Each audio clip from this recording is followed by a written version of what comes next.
Bem-vindos e bem-vindas. Este é mais um programa do podcast Voz Anônima. Aqui falamos de recuperação de comportamentos obsessivos e compulsivos no geral, seja no uso de drogas, álcool, entre outros. Vale ressaltar que Voz Anônima é um grupo autônomo e independente, não fala em nome de nenhuma irmandade. Nosso grupo de colaboradores é composto apenas por membros que compartilham suas experiências, fé e esperança, a fim de nos ajudar a nos mantermos em recuperação mais um dia, só por hoje. O Voz Anônima é uma rede de solidariedade com o único propósito primordial: ajudar pessoas que sofrem. Você também pode nos ajudar compartilhando suas experiências, enviando opiniões, divulgando os áudios em seus grupos de amigos e assim ajudar a quem precisa. Você também pode enviar seu depoimento por escrito ou áudio através do inbox da página do Facebook Voz Anônima SPH. Eu sou a Marcela, vou comandar essa mesa de hoje e o tema do nosso programa de hoje é recuperação e bissexualidade. Na composição da mesa dessa conversa temos o Thiago. Thiago, se apresenta para os nossos ouvintes.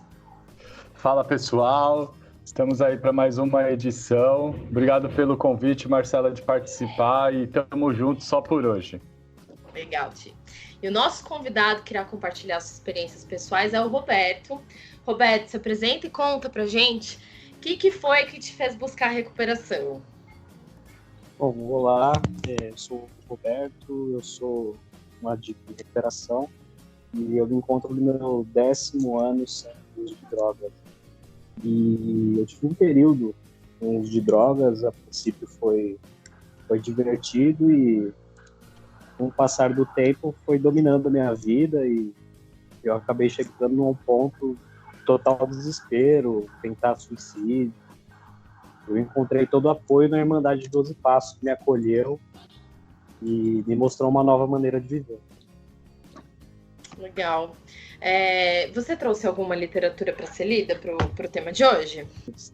Sim, a gente tem uma literatura na Irmandade que eu frequento que tem umas passagens dia a dia, né?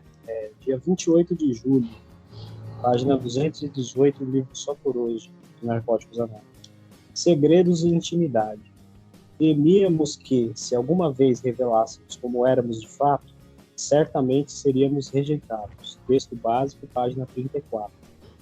Ter relacionamentos sem barreiras, em que podemos ser totalmente abertos sobre nossos sentimentos, é algo que muitos de nós desejam.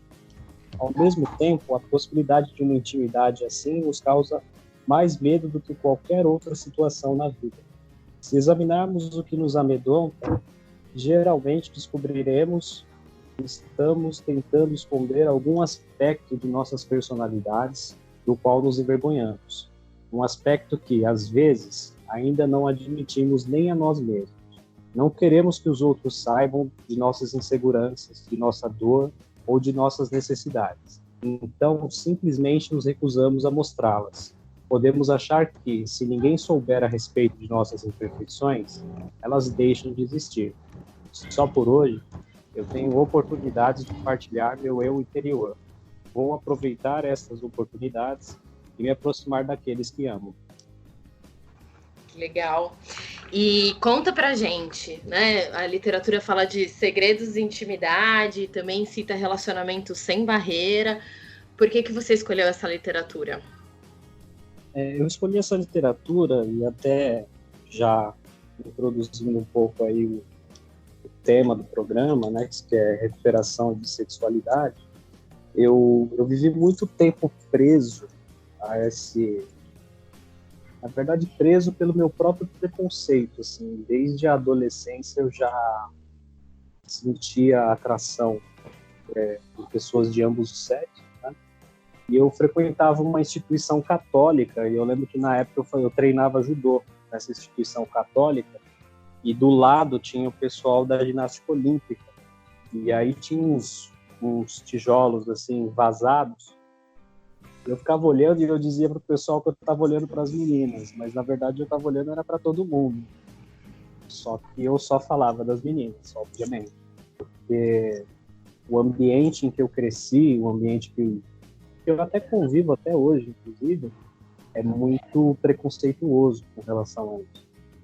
Então eu sempre tive que guardar esse segredo comigo até em um dado momento da minha vida, eu peguei e falei, eu tenho essa condição e eu preciso me aceitar de fato, né? Mas, inclusive, hoje eu não tenho esse questionamento por que eu fui usar drogas, ou se isso me levou a usar drogas em algum outro aspecto da minha vida.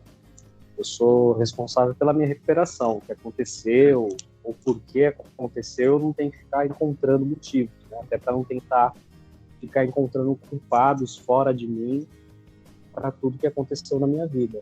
Mas hoje eu já consigo me aceitar de uma forma mais consciente do dia de hoje, das minhas escolhas. Legal. Isso, na verdade, me fez lembrar dos outros programas que a gente falou um pouquinho sobre esse olhar preconceituoso que muitas vezes vem de um machismo da sociedade, né, Thiago? É verdade, Marcela. De fato, a gente vive numa sociedade machista, patriarcal e homofóbica, e isso reflete sobre a nossa formação, né? Então, essa opressão que a gente vive desde criança em torno da nossa sexualidade, né, em torno das nossas vontades, numa sociedade hierarquizada, acaba refletindo na formação do nosso eu, né? Então, eu me identifico, companheiro. Eu estava assistindo ao filme do Freddie Mercury, em algum momento, ele já depois de casado, ele vai até a esposa contar que ele, abre aspas, acha que é bissexual, né? E no filme, ele inclusive diz o seguinte, eu pensei muito a respeito. Quando muitas vezes a gente pensa que seria um processo bem natural. Poxa, né? Eu gosto de meninos e meninas. Para ele foi um lance de pensar muito, né? Eu queria saber se para você também foi assim, o pensar muito. Como é que foi que esse alerta se acendeu na sua cabeça? Na verdade, durante boa parte da minha vida, como eu havia dito anteriormente, durante a adolescência, início da idade adulta, eu tinha isso como algo a ser reprimido. Fosse um comportamento inaceitável, até para mim mesmo. Eu lembro que eu fazia terapia no início da recuperação e toda vez eu pensava assim, eu vou chegar no terapeuta, hoje eu vou falar disso. E era um tema tão tabu que eu não conseguia confiar nem no terapeuta.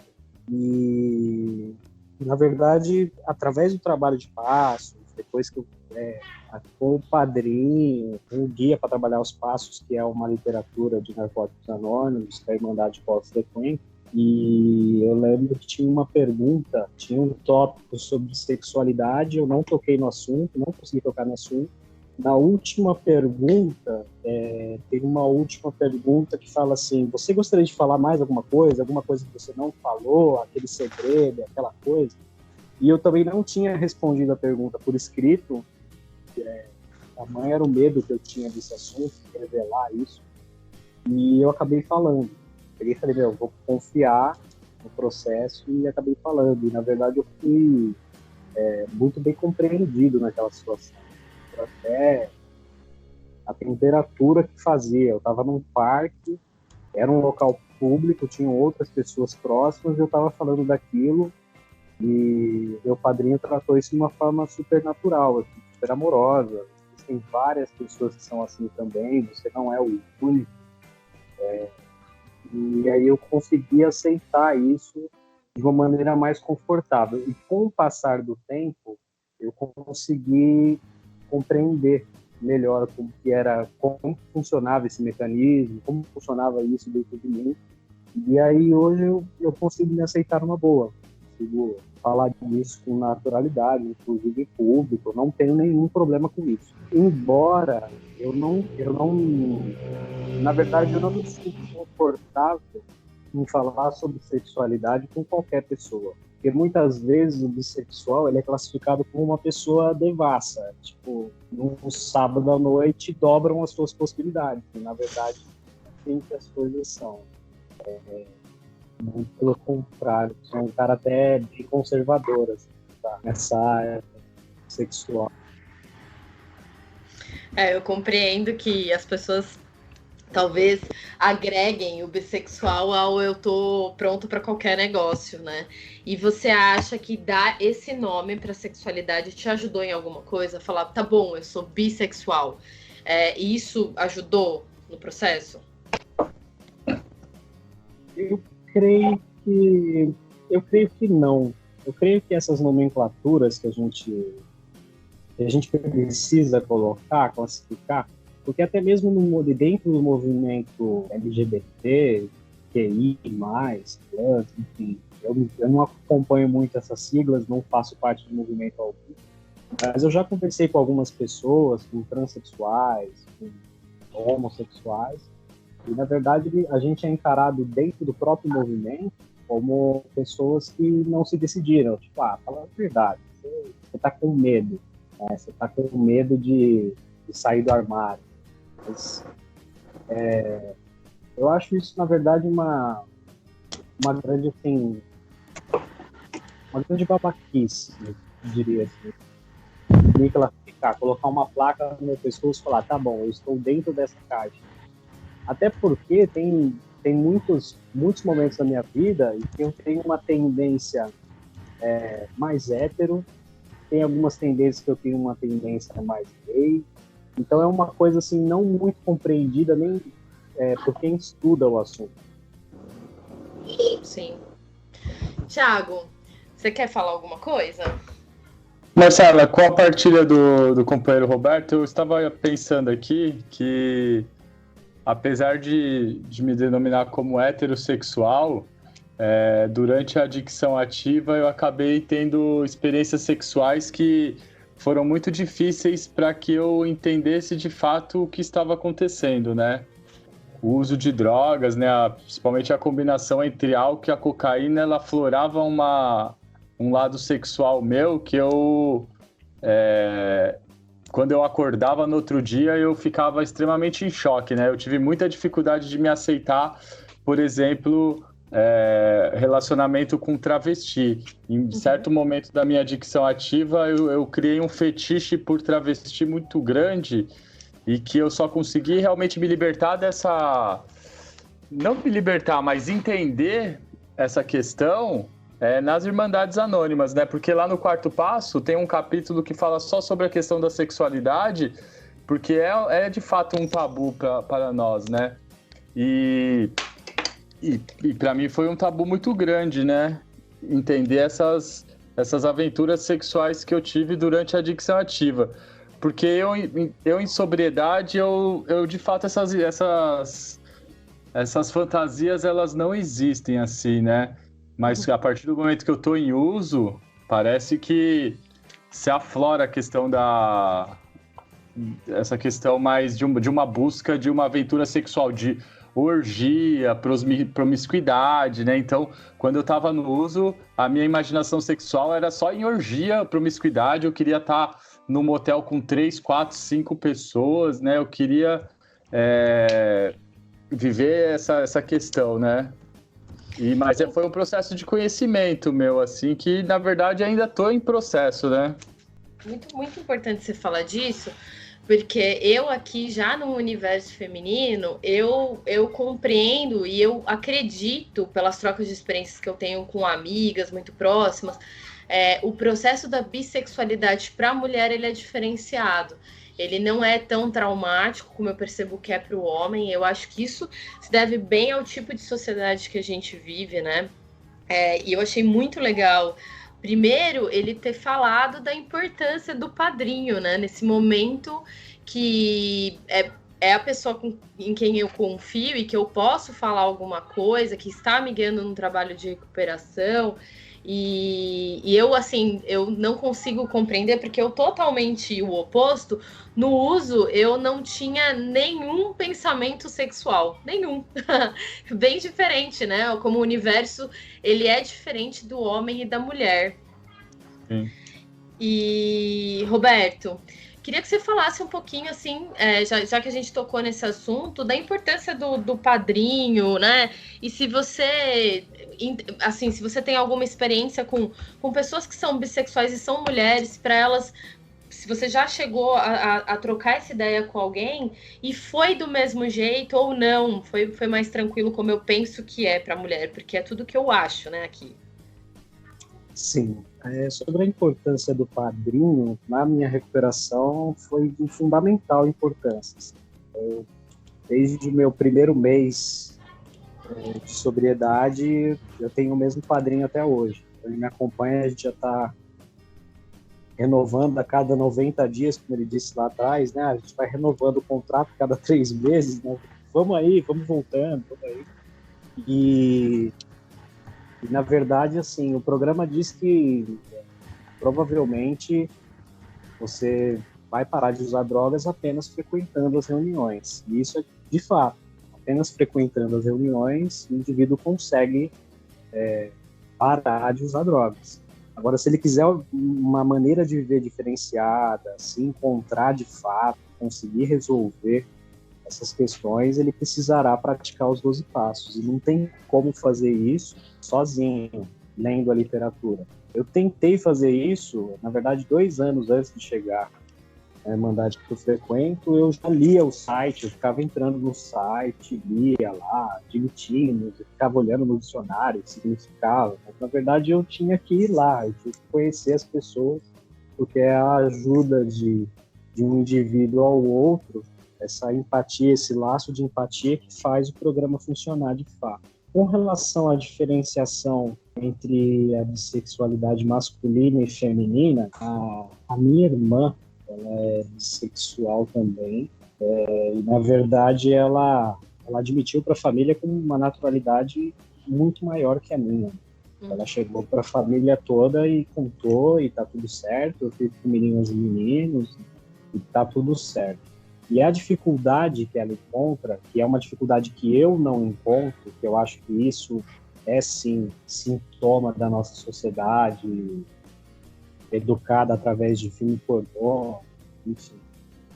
Ela é muito convidada assim para fazer homenagem com casais, assim, e na verdade ela se sente muitas vezes como um objeto, sendo utilizada pelas pessoas como um objeto de prazer, e não como uma pessoa, como um ser humano. Então, para a mulher bissexual, eu acredito que tenha essa dificuldade, essa barreira, embora seja mais simples a aceitação social, até porque o machismo incorporou, através da pornografia, o lesbianismo como uma coisa mais natural, mais aceita, a mulher também se torna um objeto também por conta dessa cultura pornográfica. Ai, sem dúvida. E mesmo porque eu acho que dificilmente as pessoas fazem práticas sexuais do jeito que são nos filmes pornô, né? Eu queria ver quem é que aguenta aquele jeito, daquela forma, por muito tempo. Marcela, mas no meu uso, na minha adicção ativa, a minha sexualidade ela era de um filme pornô, né? Era aquilo que a minha doença buscava. Então, uma das minhas paranoias, assim, era ficar trancado dentro de um quarto assistindo filme pornô durante a madrugada inteira, por exemplo. E é uma coisa muito louca, assim, porque eu em sobriedade não é algo que me atrai, é algo assim que eu acho muito pesado, artificial, mas no uso essa parada, tipo, se aflorava. E eu descobri, através da psicanálise, fazendo terapia e buscando algumas leituras, que o Freud, ele deixa alguma coisa que nos dá a entender como que isso funciona, né? Porque o Freud, ele vai dividir a psique humana em 3 partes, né? Que é o id, o ego e o superego. O id são aquele componente do indivíduo que está ligado aos desejos, às vontades, às pulsações primitivas, né? As coisas mais instintivas do ser humano. O ego é a interação do ser humano com a realidade, né? Então, é aquele princípio do que é o real, aquela compreensão nossa do mundo material. E o superego é aqueles valores morais e culturais que o indivíduo carrega e que influencia o ego, né? Então, se eu vejo um filme pornô sóbrio, eu olho para aquilo e falo, não pode, não é da hora, uma besteira. Mas durante o uso, a droga, o álcool, a cocaína, qualquer substância, ele afeta exatamente o superego. Então, os valores culturais e morais do indivíduo, ele acaba se deixando de existir e o id se aflora, né? Então a pessoa começa a agir por uma questão mais instintiva, né? Eu acho que é por isso que a literatura coloca que o indivíduo se torna um animal, né? Tipo, tem um processo de virar um bicho, né? É isso que eu me tornava.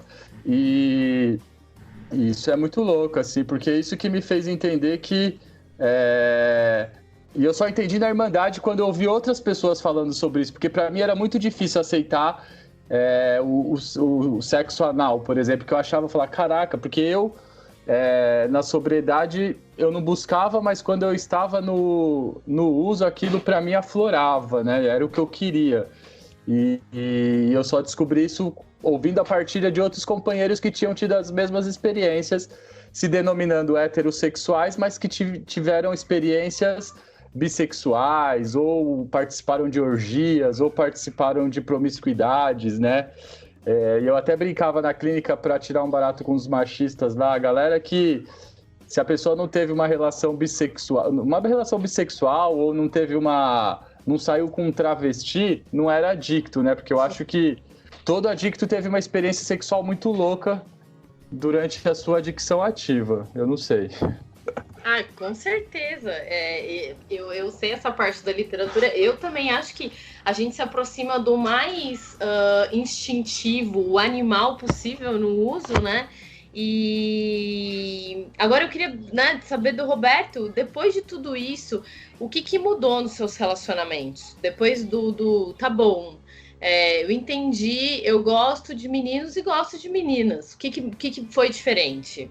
Na verdade, eu consigo ter relações mais íntegras com as pessoas. Então, durante o tempo, eu tinha sempre algo a esconder. Era como se tivesse um espelho quebrado dentro de mim, ou uma porcelana rachada, e eu tinha sempre que a rachadura das pessoas de uma certa forma. Então, eu sempre que moderar aonde eu estava olhando, e não necessariamente quando eu estava me relacionando com alguém, mas às vezes quando eu estava com um amigo do lado, eu estava conversando com alguém e aí passava um homem e eu tinha que moderar e falar assim, e era como se eu estivesse do lado de um namorado, e na verdade era só um camarada meu. Sim. E hoje em dia eu já não preciso disfarçar, né? Então, assim, de acordo com essa classificação aí que o Thiago falou, é como se a minha adicção ativa tivesse ativa até hoje, né? Na verdade, eu uso drogas há quase 10 anos. Ô, Thiago, eu fui pesquisar aqui até o termo, porque existe um movimento, desculpa até te cortar, de um movimento anti-pornô. Porque eles, no movimento, eles dizem o quanto a pornografia está ligada ao machismo, né? E o quanto isso é tóxico na hora das relações sexuais. Porque ninguém faz daquela maneira, não é, né? Não é. Provavelmente aquelas mulheres que estão lá sendo submetidas àquele sexo violento, praticamente bate-estaca, elas não estão sentindo nenhum prazer. É tão performático que elas berram, né? E o cara, muitas vezes, ele vai ter uma vida sexual ativa aí e vai achar que as mulheres vão se comportar dessa maneira. E elas não vão se comportar dessa maneira, né? Muitas vezes. Não, fato. E é uma performance, né? Mas no movimento doentio, né? Com uma sexualidade doentia, era muitas vezes o que eu procurava. Mas, Roberto, em relação ao que você falou, é que existe, eu acho que uma diferença assim, nas nossas partilhas, é que você já se definia como bissexual antes da adicção, né? E eu, durante a adicção ativa, eu comecei a entrar nessa busca para tentar entender se eu era ou se eu estava passando por aquele momento por causa do uso de drogas. Mas eu, em sobriedade, eu percebo que eu me defino como heterossexual porque eu não sinto atração por outros homens ou não penso em sair com travestis. Então, a minha sexualidade ela é mais com uma namorada, uma coisa mais romântica, e que esse outro lado sexual meu estava muito ligado ao uso, né? Que eu vejo que é diferente de uma pessoa que, de fato, se define como bissexual. Então, agora a gente já se aproximando para os momentos finais do nosso programa, gostaria de saber se o Roberto tem alguma consideração para fazer. Tenho uma consideração, sim. Eu vou deixar uma dica de leitura, se possível, para deixar até na descrição do episódio, né? Uma matéria da BBC falando sobre um cientista chamado Humberto Veronese, e ele afirma no estudo dele, no doutorado dele, ele afirmou que a tendência da humanidade é ser bissexual. Hoje, na nossa era moderna, a gente tem muito essa necessidade de classificar, mas na antiguidade, a bissexualidade, a homossexualidade, transexualidade era algo totalmente natural. Foi essa cultura judaico-cristã que trouxe essa necessidade de a gente trazer esse padrão moral, classifica o que é moral, do que é imoral. Então, assim, fica essa dica de leitura, se puder deixar na descrição do episódio, para o pessoal que quiser saber mais um pouquinho sobre isso. Vamos deixar assim. Tiago, quer falar alguma coisa? Legal, eu queria concordar com o Roberto. Eu também, a partir da experiência, Roberto, eu tenho certeza dessa tese de doutorado aí. Eu também sempre acreditei que o ser humano, ele nasce bissexual, né? Ele acaba optando culturalmente por uma sexualidade ao longo da vida, né? É uma questão cultural e bem bacana essa tese, vou dar uma procurada. E eu queria deixar um abraço final aí para os ouvintes. Continue nos acompanhando aí pelas redes sociais, escutando os nossos programas. Obrigado, Marcela. Obrigado, Roberto, pelo conhecimento partilhado e tamo junto.